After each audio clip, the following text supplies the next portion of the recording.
edition of the program. Thank you for joining us on Business Morning on Channels Television. I'm Chimeze Obi Iwagu. Now, the third edition of the Africa Islamic Finance Forum, which started on Tuesday, March 27, ends today. At the event on Tuesday, the Federal Ministry of Finance endorsed the signing of Memorandum of Understanding between 3 Nigerian non-interest banks and the Islamic Corporation for the Development of the Private Sector, ICD.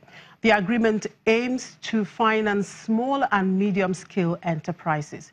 While speaking on some of the challenges facing non-interest banking in Nigeria, the Chief Executive Officer of one of the signing parties, Mr. Hassan Usman of Jaiz Bank, explains strategies to bridge the gaps.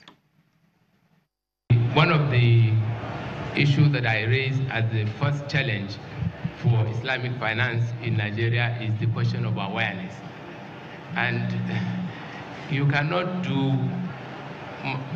there is always room for more and more awareness because of the diversity of the country, the different interest groups. You need, information is about what you, it's not about what you said, it's about what you hear.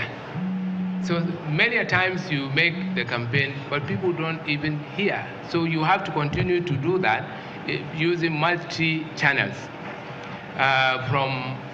We used to do media, print media campaign. We found that really the majority of people don't read newspapers. So we went back now to radio, taking the grassroots as a base, as a target audience to get them to understand. Because when you get the grassroots and then it comes up, because the elites have more channels for them to read on their own and understand what Islamic finance is. But at the grassroots, they have limited channels. So we use more of radio now and using the local languages to reach out to the majority of Nigerians. But I agree with you that there is need for more. But as you have more players, because you have to also look at, there will be a limited budget for you to reach out to every person. So the more players are in the market, the more awareness will be created by all, not by one institution as well. The one institution can do up to a point, but as you get more players into the market, this awareness will be more different, and the question of what it is will be, inshallah, a question of the past. It will go behind us. And also, as we get more people from every part of the country actually experience the product, and that is why we are trying to be in every state of the Federation, at least to have our branches and representations in all those locations, so that people who actually have been informed about it, they can come now and see for themselves what it is about. Now, regarding the Sharia board,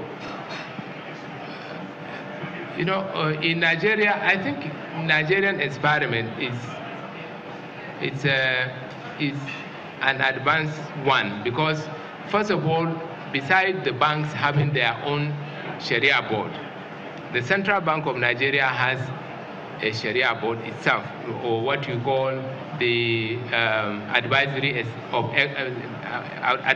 committee of experts, who review these products, who also review the processes and also review the financials of the institutions that they are sitting on their boards.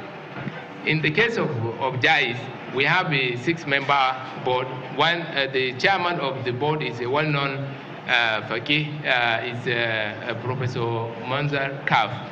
And I think the Islamic banking world knows who Professor Manzar is. And I'm very proud of the type of products that we developed over the last 5 years, the quality of the product, their level of Sharia compliance, and the strictness with which they do their job. And also in Jaiz, we've been conservative.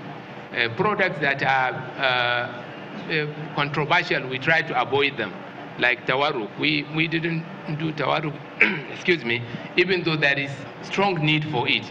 We did not do that because of the fact that our Sharia board wanted to be as conservative as possible, taking into consideration the peculiarities of the local population, because every country has its own peculiarities. In some countries you can be liberal because the industry has been there for, you can't take Malaysia that has been doing Islamic banking since 1983.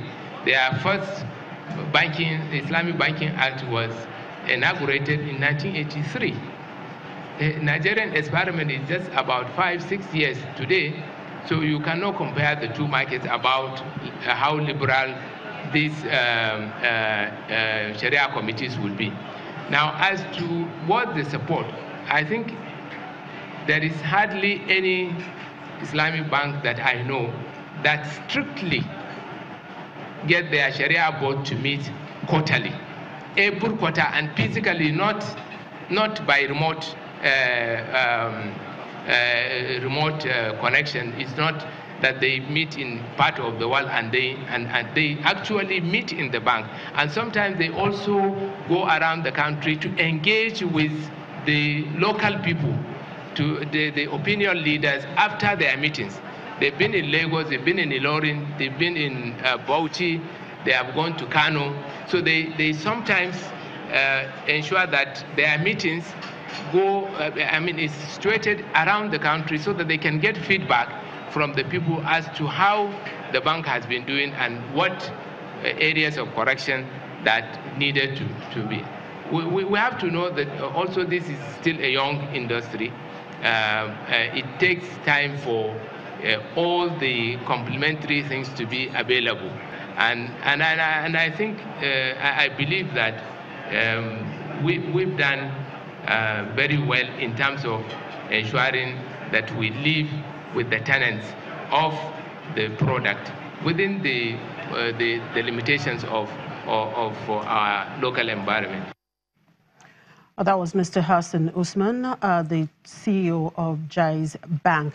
Now, joining me on the show to look at Islamic finance in Nigeria is an investment analyst at AfriInvest Securities, Omoefe Eromosele. Good morning, Omoefe.